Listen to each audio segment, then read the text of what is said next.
കോഴിക്കാഷ്ടത്തെ നിലം തൊടാൻ നമ്മൾ സമ്മതിക്കില്ല. അതിനു മുമ്പ് തന്നെ ട്രെയിൽ കളക്ട് ചെയ്തിരിക്കും.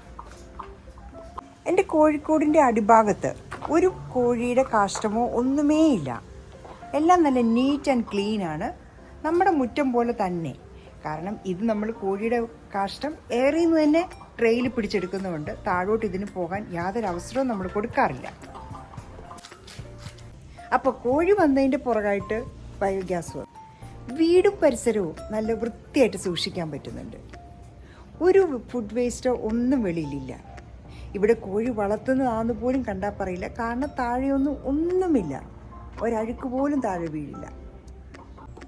സമയവും സൗകര്യവും ഉള്ളവർക്ക് ചെയ്യാൻ പറ്റിയ, വീട്ടിലിരുന്ന് നമ്മൾക്ക് വേറെ ആരെയും വെക്കാതെ നമ്മളുടെ സ്വന്തം മേൽനോട്ടത്തിൽ ചെയ്യാൻ പറ്റുന്ന, വേറൊരു ആരെയും ഡിപ്പെൻഡ് ചെയ്യേണ്ട കാര്യമില്ല. ഇതിന് ഒരു നല്ല ബിസിനസ്സാണ് മുട്ടക്കോഴി വളർത്തൽ.